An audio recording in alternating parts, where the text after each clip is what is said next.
Last time on this strange campaign. On their journey to Lysylia, our heroes saved an elven woman, Pefendria, from a pack of wolves. Unfortunately, her human companion, Tivum, was killed by the wolves, and the party helped bury him. Maximon chose to desecrate Tivum's grave and attempted to commune with his spirit, deeply offending Pefendria. It was noticed that Pefendria seemed to be carrying a key of some kind with a cloth covered in elven script. The party traveled to Lysylia with Pefendria, and upon arriving, they separated, and our party visited the inn at Ero's seat, where they met Odana, the innkeep. Odana turned out to be Tivum's grandmother, and devastated by the news of her grandson's death, urged the party to tell Tivum's brothers at the Drink or Drown tavern. Our party notified Tivum's brothers, Brodan and Fivo, two dim bigots who aligned with the royalist movement, and in a tense moment were eased by calming words and free lager from the bartender Garrod. They drank with a dragonborn sailor named Taliech, who grew fond of the odd party and promised to take them to the Forgotten Isle on his boat. But the moment of peace was short-lived as an explosion blasted through the tavern, killing Taliech, Brodan, and Fivo, and seriously injuring our party and the bartender Garrod. Hosh, the dwarven captain of the guard, helped our heroes gather themselves and urged they assist the investigation, but get some rest first. Hosh seemed particularly suspicious of Pefendria, whom Maximon recalled with a detailed sketch. The party warily went to return to the inn, when they were stopped by two holy men, one human and one elf, named Alon and Feliadril, respectively. They urged our party to spend the night in the holy house and see to helping them solve their own dilemma. Our party rested in the house of worship, but all suffered the same ominous nightmare of black seas, red shores, and a dark tower rising over a land. The next morning, Alon and Feliadril woke the party with breakfast and an explanation of their issue. Cursed visions, dark dreams, and a dark presence had seemed to overcome the holiness of the church. The dread drove these priests to study ancient manuscripts. Detailing the building of the church, they discovered mentions of crypts deep beneath and a hidden entrance by the holy basin. Feliadril, young and insecure, offered to help our party into the crypts, but Alon, an older fellow whose strong presence suggested great experiences, denied his colleague's request. Alon kindly reminded Feliadril of his inexperience, and brandishing a powerful mace, ushered the party into the dark unknown.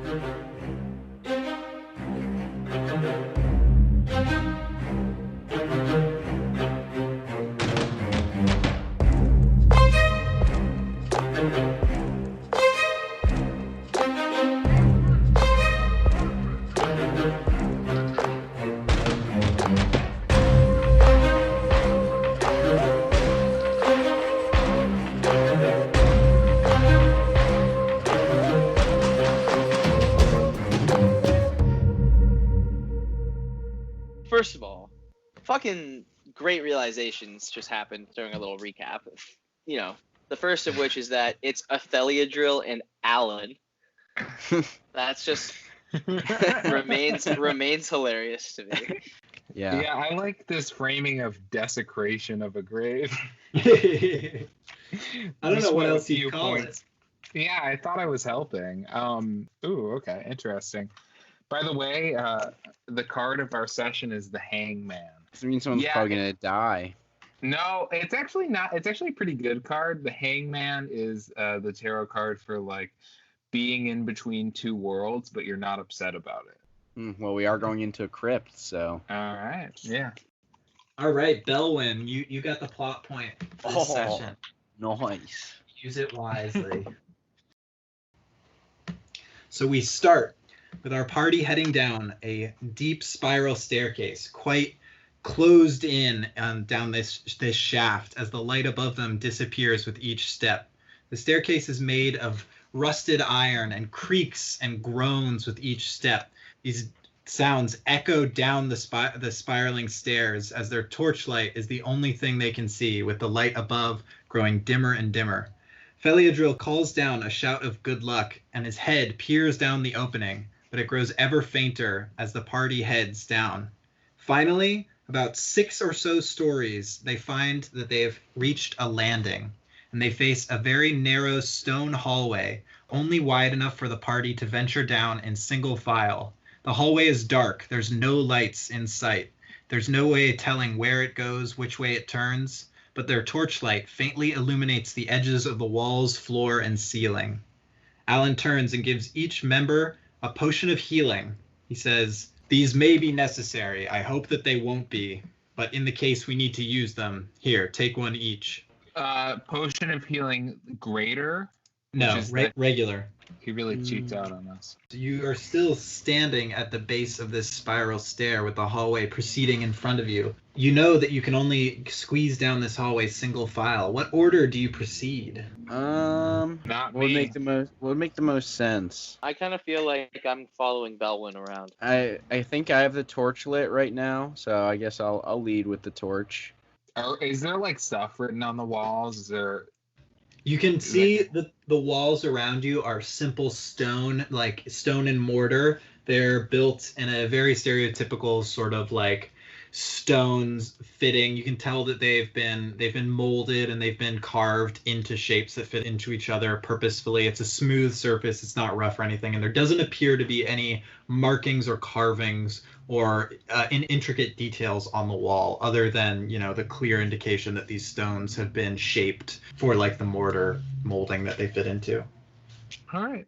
Cool. So you proceed down this hallway, pitch black, with the flames licking the walls ahead of you, lighting each step, as you move slowly forward. Belwin realizes that as you walk about 25 feet down this hallway, Belwin realizes that there's suddenly an absence of wall to your right as this hallway opens into a smaller square-shaped room. You see on the floor before you a dark stain. Looks like something has been dragged through it, going from the left to the right. And you look at the originating point of this stain and you notice that there is a wooden door that has been deliberately covered and piled with furniture, doors, and wooden chairs and tables. Something chose to block this door from the inside. And you notice this stain going across diagonally your path out of sight around the corner to your right. Can we investigate the stain?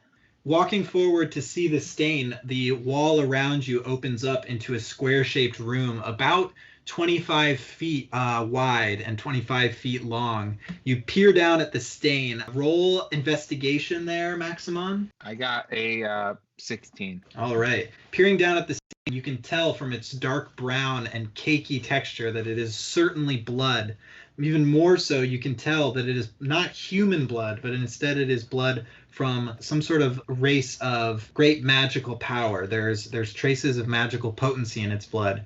Turning your head to follow the gaze of the trail of blood, you realize that into the corner of this room, farthest possible away from the door and the pile of furniture, you see a highly decomposing corpse. There are bone horns coming from its head, and the skin is nearly dark purple or black, but is dry and cracked and caked. You see that maggots squirm in empty eye sockets, and the body appears to have been there for quite a long time. There's a deep, dark stain directly underneath of it, and written in that same blood, next to the corpse, you see the words, written in common tongue, "I stared into the abyss, and it stared back." It appears that this is a tiefling female. Holy shit.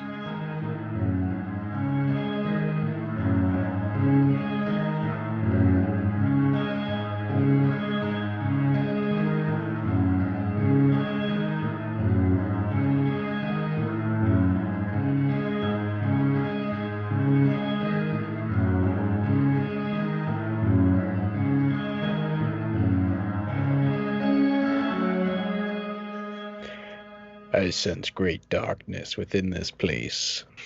Was that my turtle voice? I'm trying to remember. I don't know, dude. It works for me. That was good. That was pretty intense, man. That was like Batman turtle. I love it. I love it. Wow. Okay, so we've got some cakey blood making a scary message.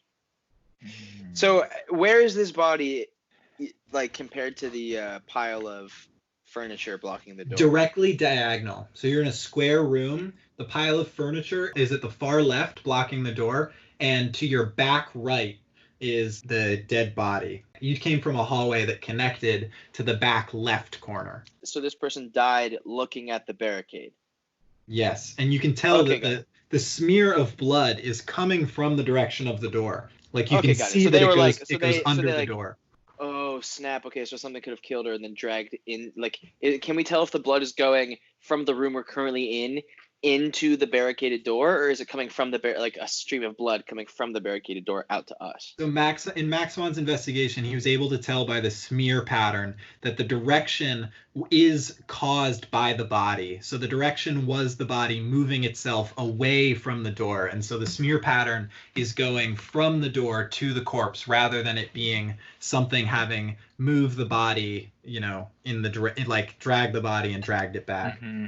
Okay, cool. Gotta love a smear pattern. Alon turns to the party. He says, "This doesn't look very good, but I can tell that we'll need to move this furniture if we're to continue on into whatever mess we've gotten ourselves into. So here, help me move these chairs, boy." He turns to Cal, grabbing one end of a table. Cool. So I'll totally help him, but as I'm helping him, I'm gonna be like, "So do you recognize this corpse? Like, do you know who this is?" Unfortunately, there's not any known tieflings that live in this village, at least none that I'm familiar with. Almost all of the village comes into the holy house for one reason or another, to see me or Feliadril. I've never seen this woman before. So I guess we can infer that the person came from the other side of the door this way. Then maybe like they didn't come down the way we did; they were going up. What do you guys think? I concur. I don't really understand another way, unless it came from the direction we didn't come from. Perhaps there's another output there. So Cal and Alon are moving furniture as you talk. They've moved a table, they move a few chairs, and finally they move a basically disintegrating wooden dresser that falls apart as they push it and just turns into a pile of, splinters and rot wood. The door in front of you, though, looks very strong, very solid, and doesn't seem to be affected by rot in the slightest that this furniture has succumbed to. But it doesn't show any signs of being locked. And in fact, it looks as though you could pull it right open. You see the stains reaching under the threshold of the door into whatever lies beyond. We Why must not? proceed with caution, my friends. And I guess I take my hammer out one-handed, but can I pass the torch off to Maximon? Can I hand it over So you've to got you? you've got two torches. Someone in your party's holding one, and Alon is holding one in his hand. I can hold yeah. the torch. Yeah, so I pass it to Maximon, and I get my hammer ready, two-handed style. You open the door slowly, cautiously, and you see before you that another set of stairs descends down. These stairs are much shallower and wider. They're not as steep as the spiral stairs, and instead they form a kind of long, shallow descent through a hallway, much like the one you first walked down. There's smooth stones on the ceiling and the walls, but you descend slowly, seeing that this blood stain leads down the stairs. You turn to the left and continue down more stairs following this blood stain. You go down about 30 feet down a long stretch of these stairs and then turn right again, still following this stain. And it is here that you see, after a few more steps, about 10 feet of steps, you come to the base of these steps. And to your right is a long, long hallway. But at the end of it, you can see two lit torches framing either side of a set of great double doors. You can also make out on the left side of this hallway, you see two smaller single wooden doors. One is only about 10 feet in front of you, and the other is about another 15 feet down the hallway from that. How do you proceed? Belwin wants to use his divine sense right now to detect some good and evil and see what kind of evil or what sort of maybe even good, I don't know, but what he detects at the end of the hallway. All right. Getting some good person vibes. Is that a concentration or like? So it's just like it's a paladin thing. It says as an action you can detect good and evil till the end of your next turn. You can sense anything affected by the Hallow spell or the location of any celeste, fiend, undead within 60 feet that is not behind total cover. You can use this feature 3 times per long rest. Okay. So using this, you sense goodness directly next to you and behind you. You sense a strong feeling of goodness from those people that you surround yourself with. But your feeling of evil and darkness is muddled. You get a sense, a hint, a whisper that maybe there's something behind the first door to your left, but it doesn't feel as powerful or as active as the sense of good you feel from your party members. If you roll Arcana, you may be able to determine whether or not this is some sort of object or entity, perhaps. All right, I'll roll Arcana. I'm not very intelligent, so this might not go very well. I rolled a 2, but it's -1, so it's not a natural Not one. a natural one. But it is a 1 nonetheless. So Belwin reaches both of his hands out and he closes his eyes, and you see he's twinkling his turtle claws. He seems to be feeling some great presence in front of him. And then he turns to the party and he says, "We have nothing to fear ahead." Uh-oh. Oh, nice, dude. Cool. I'm definitely a little put at ease by that. Like, I definitely don't take my weapons out or anything. But I guess one thing I'll say, that seems like a pretty good sign that Alon is not evil or like a demon hiding inside Alon or whatever. Yeah, I was a little nervous about that for a second, but No, that's a good point. I did not think about that even a little. I don't know. I mean, that wasn't something that I was like, I don't know. That's just something for us to be aware of, Like, we can probably trust him, it seems. Like, he probably is not like a, hidden demon or monster. Come, Nice, yeah. onward, friends. We must continue down this hallway. Alon grabs your shoulder. Alon is third in line. He reaches over Cal and he grabs Belwin's shoulder and he says, "Wait, look at the floor." And you see the stain in front of you. You see it goes to the second door to your left and goes under the threshold of the second door. He also goes, "Would we not be foolish to just walk through the illuminated doors, not knowing what lies beyond them? It seems like our deceased friend at the top of the stairs came from this direction, not that direction." How do we know that it was our friend? "I suppose you are true. You show a great deal of wisdom for someone so young. True, we do not know if they were friend or foe in life, but what we do know is that they are very much dead. And as steward of this holy house, I have to determine if there is some threat beneath my church." Cool. So I guess Cal feels like super proud that he contributed something decent. Then let us see what is behind the door. And Wait, which door? Which door? So Are you referring to the blood door or the other door? the blood he's door. talking about he's talking about the second door on the left side is where the blood goes. The first door you've walked past, unless you feel like you need to check in there as well. The first door is the one that was super well lit and with the torches. and No, everything, right? that's the door all the way at the end of the hallway. So on the left side of this hallway are 2 single doors. One that the blood goes past, and one that the blood goes into a little further down the hallway. Cool. So we're checking out blood door. Understood. All right. Second door on the left. Who tries to open the door? Belwin will open it. He's ready All right. to go. You grab the handle and push, and you find that the door is in fact locked. You think maybe there might be some way to unlock this. He whacks or it with maybe his hammer. All right, roll strength. Oh, I got strength. I do a big... that's an 11.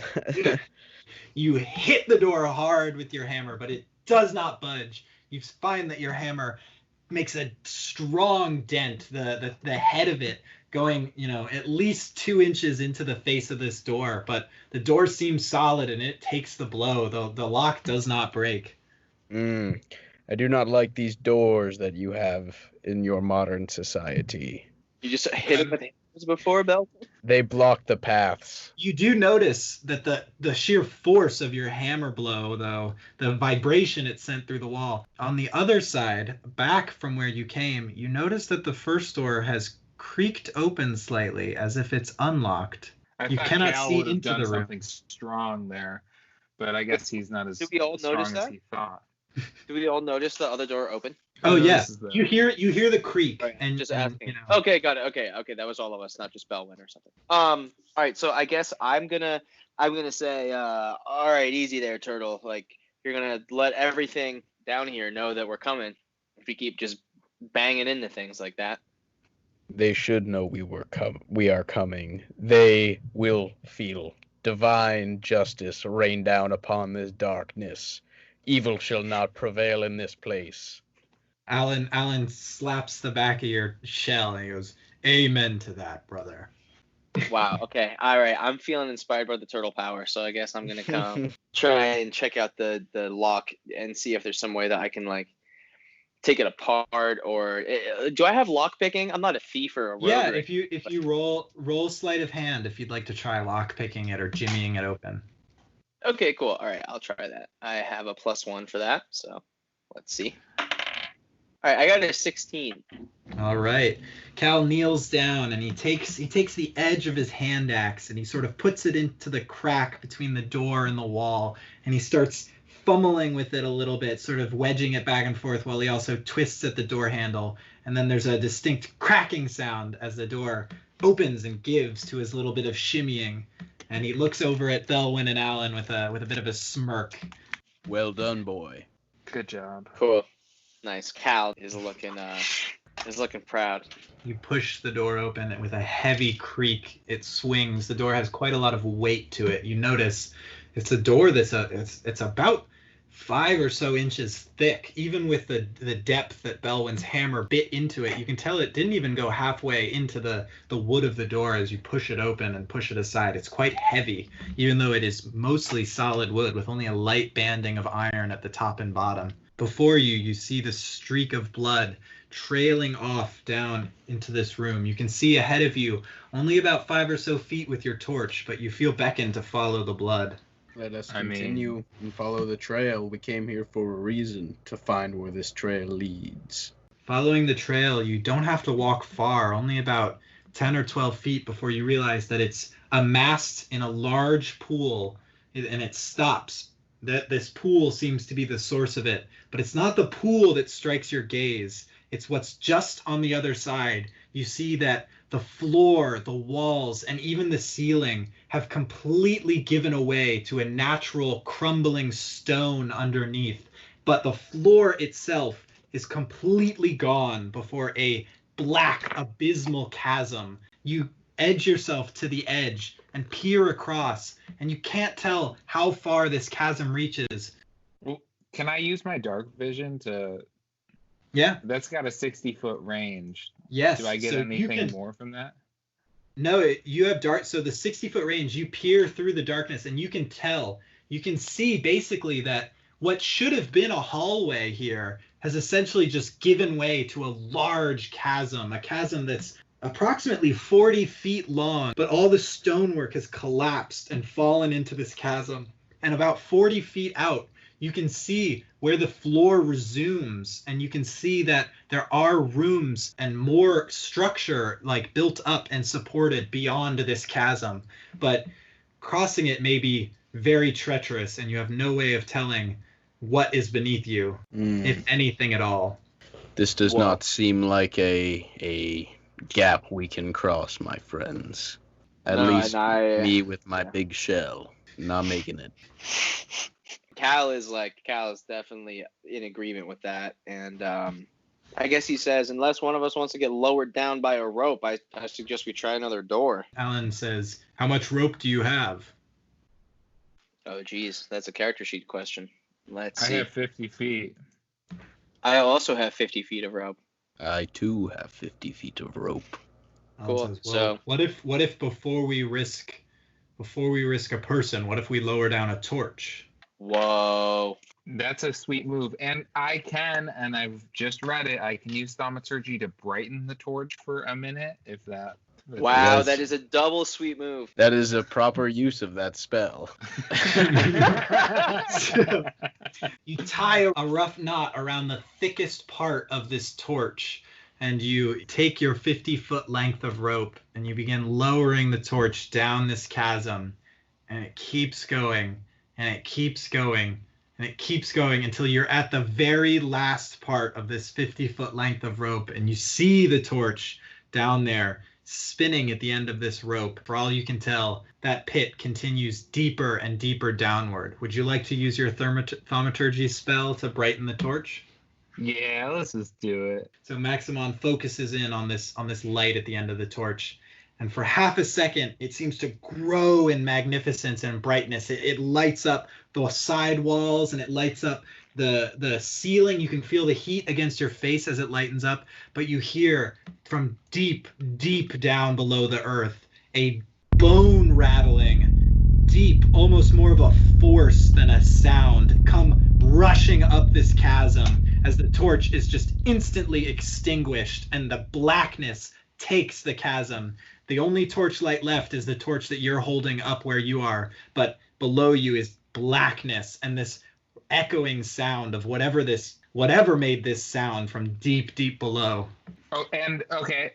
Oh shit. So thaumaturgy also allows me to create a very loud, instantaneous sound. Can I copy that sound? I can use it 3 times, like up to 3 at a time. Can I just copy it really quickly? Yeah. Real quick though, roll performance. Oh, okay. Nice.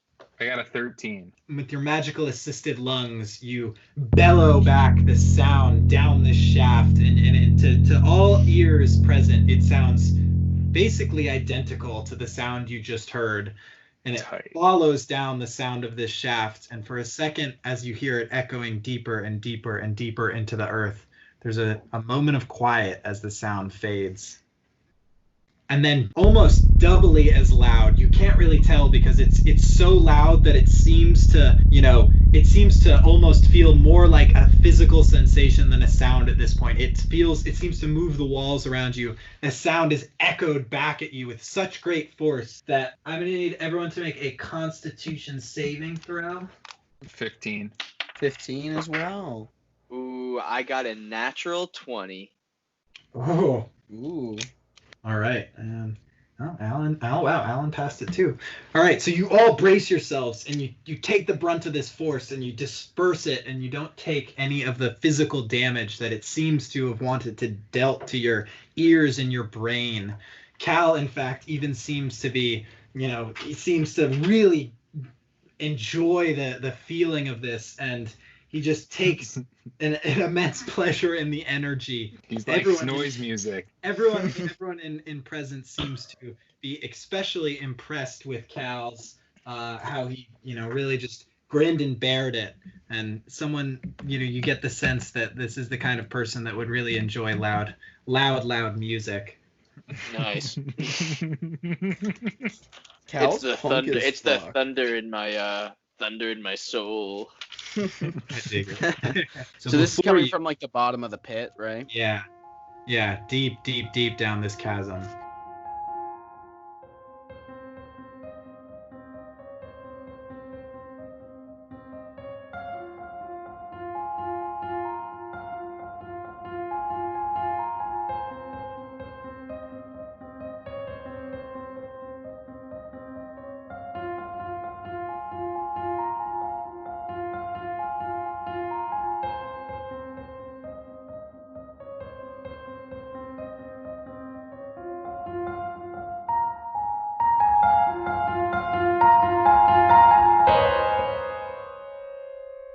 So before you seems to be an unpenetrable chasm.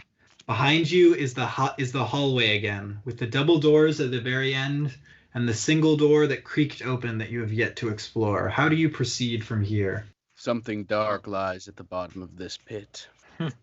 Yeah, I mean, my assumption, Belwin, is that there's something evil down there, and it's probably behind the double doors with a well-lit torch. Hmm. Went back home hunting elk. Sometimes you try to do all these like sneaky extra stuff to track it down, but sometimes the most straightforward path is the best path. I mean, we totally could just go straight through those doors and hope we find us whatever elk we're looking for. Priest, do you have any holy water? Unfortunately, I do not, but I do have quite a powerful weapon to use against whatever unholy monstrosity may be waiting for us.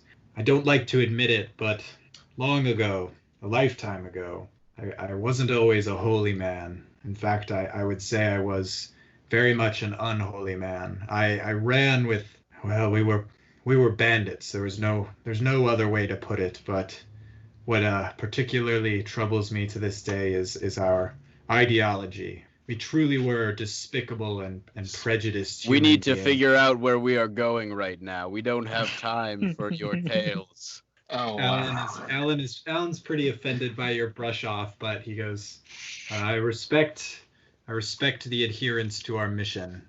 I agree. I'll be like, sorry, he's a weird turtle sometimes.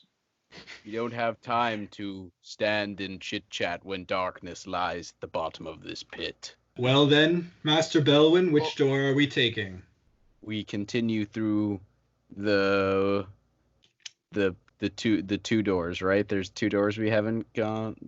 From the broken room that you're in with the broken floor and the abyss. Back where you came from, so essentially if you walk out the door, to your right, there's another single door, the one that creaked open when you slammed your hammer into this door. And Right. to your left, continuing down the hallway in the direction you were headed, is the double doors with the two torches next to them. I can't use mending on this room, right? No. No, that's for like cloth. Like yeah. So I guess Cal is gonna. If we're making our way back out of this room and we're now looking at these two doors, Cal is curious enough to at least go like take a peek in the room that with the door that creaked open. Like it's already kind of open. Like I guess he's gonna. Yeah, Belwin Like- will follow and support. You creak open the door. It gives no resistance as it is already clearly unlocked. And before you is just a small, about 15-foot square room. No adornings on the walls, no furniture, but on the floor are two bedrolls. And between the bedrolls is a book with a black binding, plain, simple, but a deep black, closed, but with a little piece of parchment paper shoved between the pages. I'm all over that book. Before he like opens it and gets into it, can Belwin say, Maximon, you don't know what darkness you're dealing with there. Be careful. And then I snap at him. But you might. You wanna check it, old man? Ooh. Nice comeback. Do what you will, but the consequences you will have to suffer them. The consequences suffer you will. Maximon scoops this book up and he hastily opens the page to where the makeshift bookmark is. And he finds that he's looking at script that he just simply cannot comprehend. It seems to be written in some sort of language that would certainly require a great deal of concentration or study to decipher. If you wish to read it, roll an Arcana check. All right, yeah. How about a 12? So you stare deeply at the pages and you try to understand the script before you, but it simply eludes your comprehension, and you find yourself just going mad trying to grasp the meaning of this script, and you frantically turn the pages looking for a hint of a language that you understand. The whole book seems to be written in this script that eludes your comprehension, and you frustratingly just close the book, and you seem slightly defeated in your inability to understand what is before you. Can I pocket this book? I want this book. You can, yeah. Yeah, it's my book now. All right. So, quick question: Does this room sort of just end where the people are, like where these bedrolls are laying, or does it continue on down like a corridor? It's just a small room, small little square room with these bedrolls and the book on the floor. Cool. All right. Seems to me like there's nothing. I guess I'm gonna do like a quick poke around in the bedrolls, just like see if there's any like weapons or anything laying around. But You poke should them I with roll your for that? No, you poke them with your boot and you kind of lift them up with the edge of your axe, and you find that they, for all intents and purposes, are simply just bedrolls. All right. Cool. Yeah, I'm ready to like move along. I kind of look at Belwin. I'm like, all right. This looks like the straight ahead route it is. Onward. Alon says, well, at least we don't have to worry about anyone stabbing us in the back. And you continue down this hallway towards these two torch sconces in the wall and this large set of double doors. As you get to the end of the hallway, it starts to open up, and instead of being a much more narrow hallway, it opens into a little bit of a landing and a foyer before these two doors. And you can even see the ceiling starts to rise too, and the doors before you are about 10 feet tall, and they're much more magnificent than any of the other doors you've seen. They're carved and stained a dark black color, and you can see carvings on them that appear to resemble the script in this book that Maximon has just picked up. You notice that the doors seem to give with a little bit of a touch, like they aren't locked or barred in any way. Yeah, well, keep going, keep pressing onward. All right. Unless anyone's got anything to say. No, I probably guess, can't read okay. that, right? Nah, because it's the same as the book, right? Yeah. Okay, so I guess Ben has a question, not Cal. But from what Maximon has showed us of the book, does this look like it was someone else's notebook where there's like, notes of these handwritten sort of like images of this text in it, or is it like it seems like a book? Okay. Yeah. It seems So to be it's like this printed. book is like whatever that we can infer that this book is like a Bible, not a Bible necessarily. It doesn't have to be religious, but it's like a text directly associated with this stuff. It's not like it's the notebook of someone that was studying the stuff. I mean, you can roll Arcana if you want to try to decipher it for yourself. Oh, geez. Okay. I mean, I'll take a look. Arcana. I am a -1 for that. So, a 3. Cal stares at the book, and he stares at the inscriptions on the wall, and then he turns to Maximon and he goes, "Isn't this Elvish?" And Maximon just shakes his head and closes his eye, and he goes, I know you mean well, but sometimes. And I'm wiping my forehead. I'm like, thank God the simpleton couldn't read this shit. I'd be so pissed. So you push your way through and open these double doors, and before you realize, with just your torchlight to light the way, you suddenly feel that you're in a much larger cavernous space. It's still paved with the stones, and things are still, they're clearly designed and built, but it is a large cavernous space, and you can really see only about 10 or so feet in front of you as you wave your torches around, trying to get a better sense of the scale of this place. But it seems to be a deeper, larger, wider room, and with a ceiling that is much taller. This is a big place under your cathedral, priest, and you had no idea of its existence? No. The translations of the books were very, very difficult. They required long hours of study and scholarship, and even then we weren't sure of some of the accuracy of some of what we deciphered, but this is beyond any of our assumptions of what lie beneath us.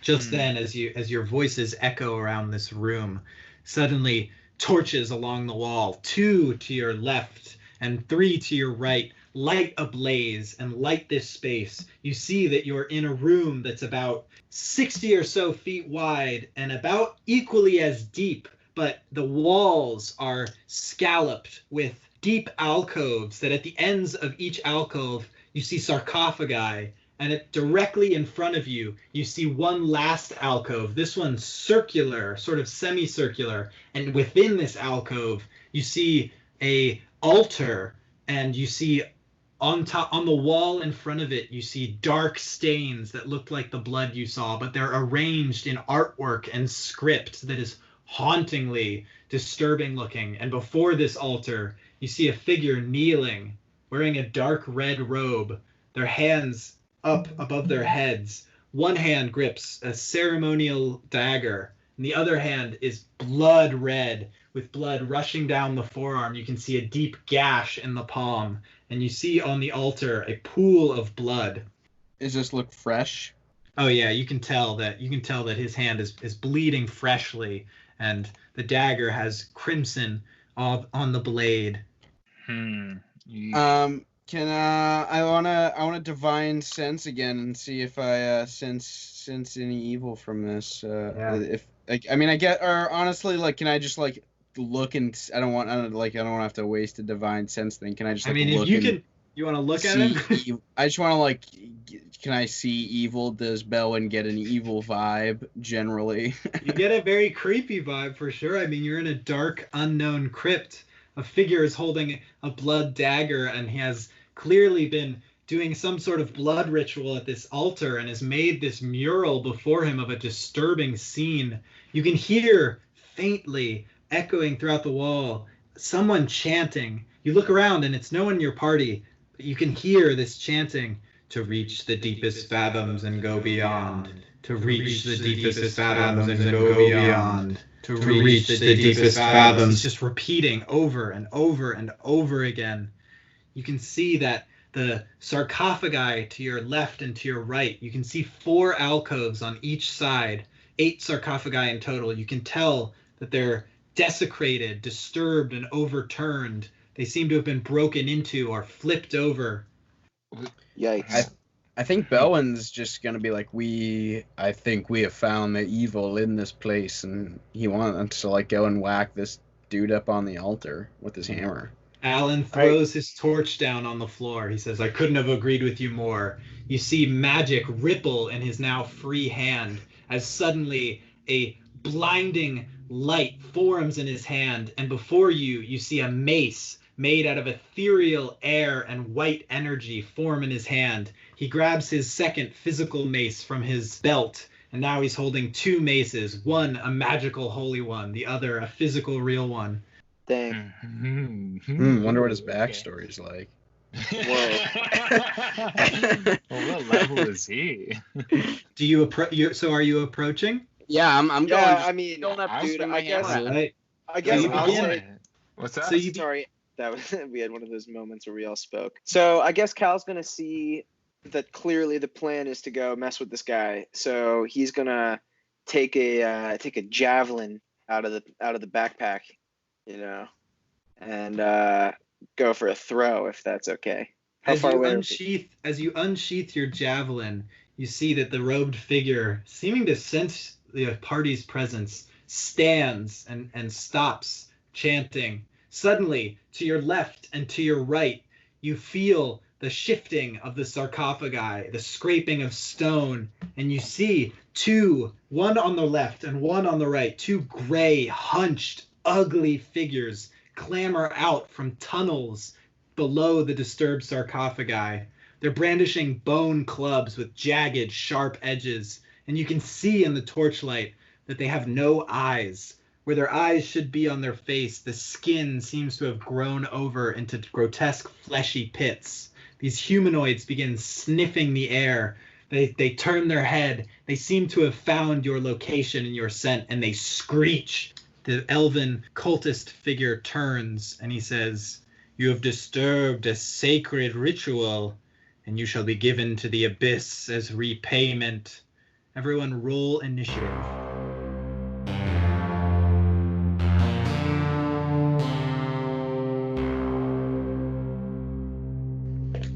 I got a 0. Right. I roll a 2, and my initiative is -2. I got a 16 plus 2. Nice. Cal, how about you? I got a I got a natural 1.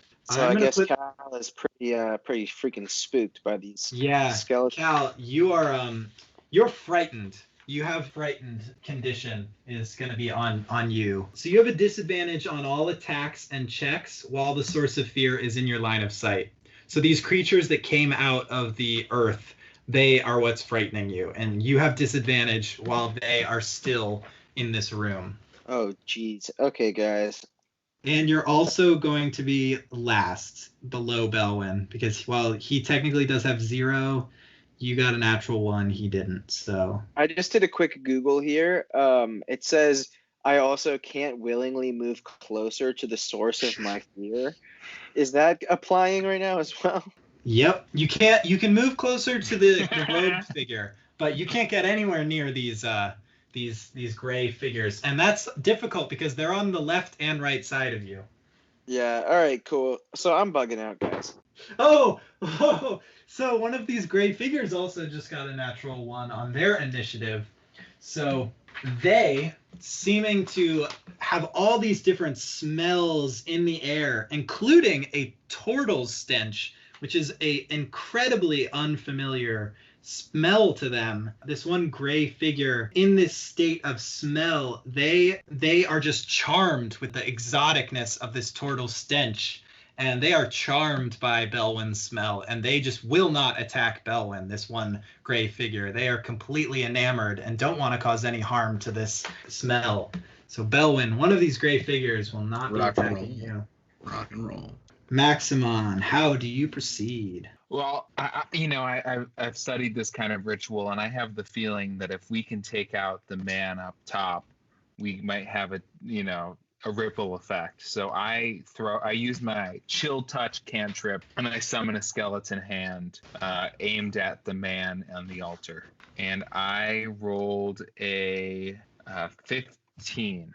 Roll damage. And I got a 7. Nice. Ooh. So this hand shoots out of the air from this black void that's summoned before the cultist, and just grabs onto the throat, just gripping. And you see the cultist's eyes just light up in surprise, and the fingers clench, and you see that the cultist is gasping for breath as this finger just clenches down on his throat. You see blood running from the tips of the fingers as they dig in, and this cultist takes heavy damage. You can really tell that this is quite close to killing them. Hell yeah. Alon, with his 2 maces, he moves towards the gray figure that is just enamored with Belwin. It's a gray figure to your left, and with his 2 maces, Alon does a multi-attack. He swings with the physical mace. Oh no, he does not hit. The physical mace glances off the side of this grim, dark figure, and it shrieks at him. The second mace also misses. That he swings at its head in desperation, trying to hit it, but it sees or senses without its eyesight. It seems to sense the second hit coming, and it ducks agilely under his mace. It snickers and sneers and growls its teeth at him, angry and seeming to be hungry. Alon seems frustrated and desperate. Now it is not that Grimlock, but the other Grimlock's turn. Well, I guess now you know they're Grimlocks, but... It gives so much away. Yeah, I'm Googling what a Grimlock looks like. I'm not Googling its stats.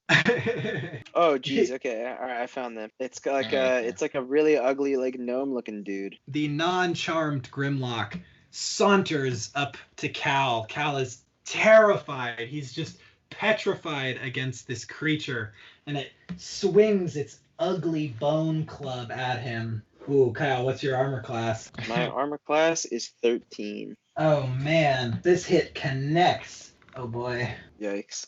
Ooh, dealing 7 damage against Cal. This club just clambers you right in the gut. You feel the edges, the sharpened edges of the bone tearing at your skin under your light armor. You can feel, you think a rib might be broken, and the wind is knocked out of you. Your terror grows deeper. Whoa. All right. Cal has never been injured this badly. I don't think he is at half health. This is a real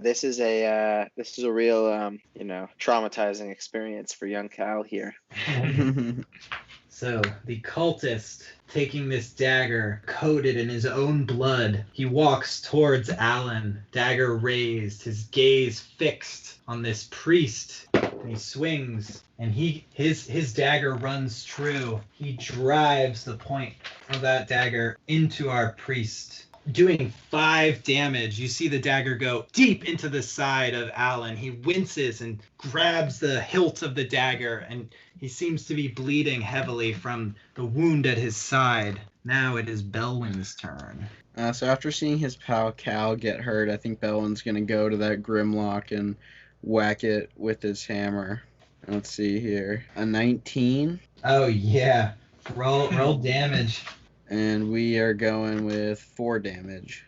And that was Grimlock number 2. So your hammer just wails into the side of this. You being a lefty, you crunch right into this Grimlock's right side. You feel ribs give way. You hear the creature screech an ugly moan as you deal 4 damage, feeling a significant blow being dealt to the creature. It is your turn, Cal. All right. Well, I already said that I was getting my javelin out, so I guess that's probably what's in my hand at this point. Yeah. And I probably have my my hand axe in my hand from before, like because I poked at the bedrolls and stuff. So I guess I will lash out with my javelin, and then do my my bonus action to 2-weapon fighting smack with my hand axe as well. So if you want to attack the Grimlock, you'll have disadvantage with the axe. But if you want to throw the javelin at the cultist, you won't have disadvantage for that. Do the Oh, I don't disadvantage know. attack. Do the Dude, I mean- disadvantage attack for the arc, for the character arc. Yeah, for sure. I mean, there's no way I just got like smashed in the stomach by this thing, and I'm just gonna like just throw a javelin at like another target. Like I definitely don't have that kind of like battle preparedness. So I'm gonna try for my like, flail wildly maneuver at this thing. All right. So roll that throw of the javelin first. Okay. Well, I don't think I don't imagine I'm throwing with it because I can also. Oh, just you're gonna stab with it. you're gonna stab with it. Okay, I see. Yeah, so I'm gonna try to just do a stab with the javelin and then a hand axe smack with my bonus action or whatever. But I don't even get my strength modifier or anything for my second. Wait, no, I do get my strength I modifier. don't Where's think you 2-weapon? you don't get proficiency bonus. Right, though. exactly. Okay, I All won't right. get my ability modifier to the damage of the bonus attack unless that modifier is negative. Roll that disadvantage attack. Quapa. Oh no, it's terrible. I got a 6 with my javelin. All right, you stab out at this Grimlock, but it seems to just know that this thing is coming, and it just turns its head just a tiny bit, and your javelin just sails right past, and you recoil it back to yourself, feeling real terrified of this thing in front of you. The fact that you just missed. Roll that bonus action attack. All right, hand axe. Hand axe is a 19. 15 plus 4. Ooh, that guy connects for sure. Roll damage on that axe. Cool. So I get 6 damage So- with the axe. Dope. All right, so you just whack this Grimlock right in the thick of its like fatty stomach, and your axe bites really deep, and you just blow a huge blow to this Grimlock, and it stumbles back a little bit. It shrieks. You see blood pouring out of this wound. Your axe comes out clean as you pull it out, and there's just a mass amount of blood pouring out of this thing, and it's sort of stumbling and fumbling, and you can tell that it is really not looking good. It looks like it's gonna keel over any second now, and the Grimlock is sort of like holding its wound and barely holding its club and just sort of making pathetic whimpering sounds. Yeah, no, that's my turn. Cal is just like, he took a big hit and he's learning that he can do one back. Our final Grimlock, standing before Alon, desperately trying to hit it with his maces, but missing every blow, takes a swing at our good priest. Oh, but his attack just glances off of the shoulder pad of Alon. You can hear the bone club scrape against chainmail underneath, but it doesn't do any damage as he sort of takes the blow with his shoulder and deftly lets it deflect off. The Grimlock screeches in frustration in the face of Alon and seems annoyed at its lack of ability to hurt this priest. Maximon, it is now your turn. Well, seeing as how it was quite effective last time, and I'm a little pissed that he stabbed our friend, I'm going to go for another chill touch on the priest. Yeah. Well, as long as your concentration isn't broken, so if you just roll damage again, you don't have to roll attack because that skeleton hand is still on him. And I got a 5. All right. So how do you kill the cultist? Oh, okay. So okay, wait, can I move the hand? Oh, yeah. Let us know what it does. Oh, yeah, sure. So it was on the throat, but I moved the hand to the wound on his arm, and I just kind of peel back, and I just take the skin off his arm, and it's a skeleton hand, and maybe my skeleton hand can hold his skeleton hand. The cultist loses a massive amount of blood through this disgusting, just like meat and skin being peeled back, and just You see his eyes roll back and he just falls onto his back, losing an irreversible amount of blood. You can just tell that this cultist is done. He's bleeding out, he's unconscious, and he's dead. He's gone. There's no way that guy's getting back up. Oh, thanks. I'm on cloud 9. You just ripped some arm skin off. You're feeling it. Yeah, hell yeah. Oh my gosh, I can't wait to write journal about my feelings. That's all I got. That cultist is dead. Now it is Alon's turn. He is still standing before this Grimlock. He swings his first mace, the physical mace. Again, this Grimlock's got his number. He swings that physical mace desperately, frustratedly, but the Grimlock just deftly sidesteps it, and it just soars past this Grimlock's head. You can tell if it had connected, it would have done some damage. But his second mace, his holy mace, the one burning bright with light and magical energy, comes and meets the Grimlock's head just as it sidesteps with a smug look on its face, thinking that it had the upper hand. The holy mace comes around the other side and connects hard with the Grimlock's head.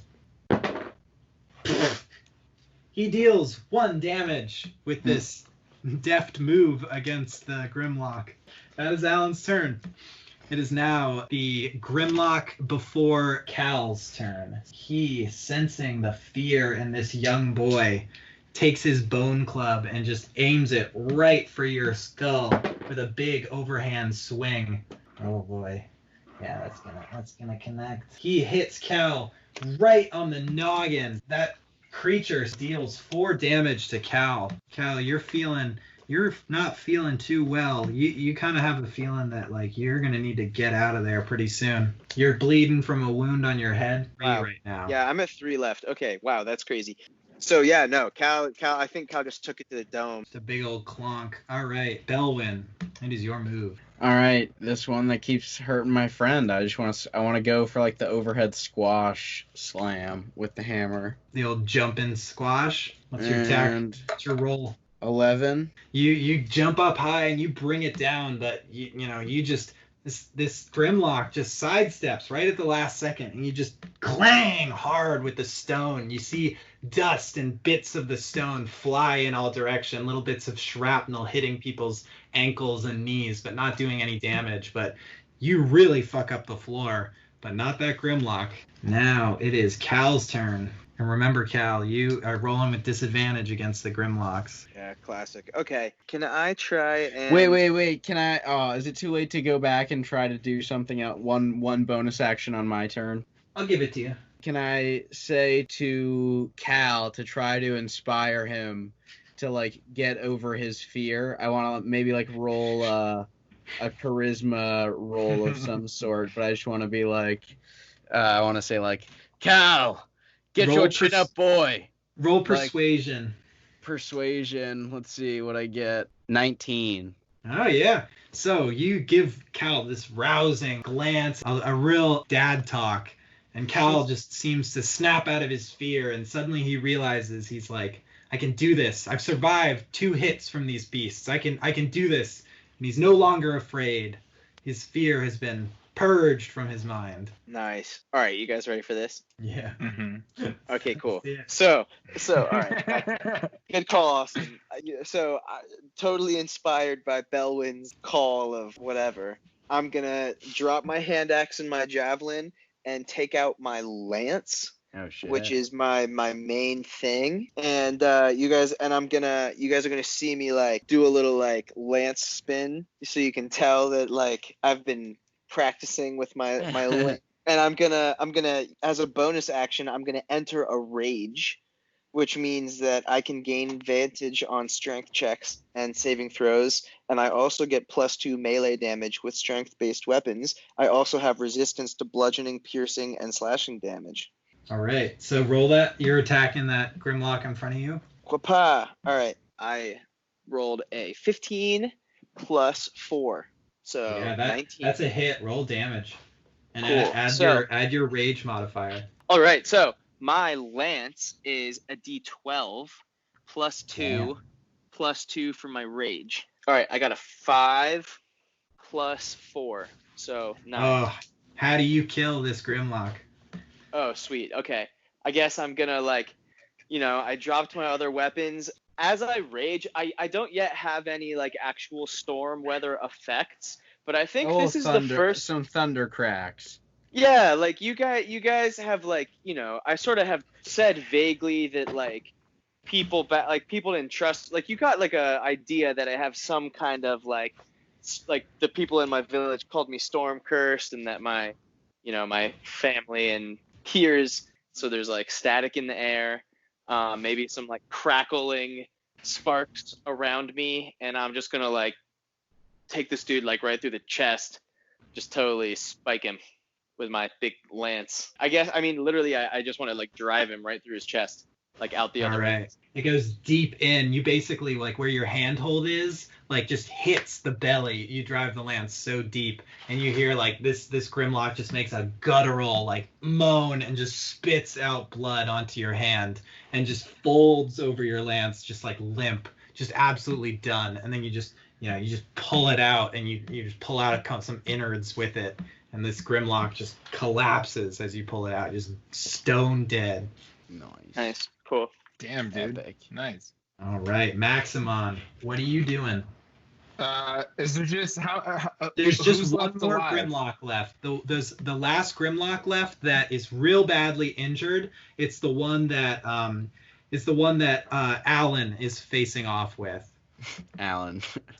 I'm just gonna go. I mean, I love my chill touch. It's especially quite effective against the undead. So I mean, why not? I'm gonna go for a chill touch at this MF. Roll attack. All right, let's go. I got a 12. Roll damage. Nice. I got another 5. Oh, how do you kill this Grimlock? I'm gonna just go for like a Three Stooges-esque poke towards the non-existent eyes, but perhaps we'll find some eyes. All right, so this skeleton hand just manifests, and you see it does the old like the Spock sign, like it does like 2 fingers and 2 fingers and makes the little V, and then it just goes like blindingly fast, like an arrow, straight for the eye sockets, and instead of just like a lighthearted poke, it just goes deep into the skull of this Grimlock, and it just like makes this violent twitch as the hand hits, and then just seizes up and collapses, and you see the hand poof into like a dark smoke as the Grimlock collapses, just like completely dead. Just Gross. before you see that smoke, it goes into rock and roll devil horns. You are now out of combat.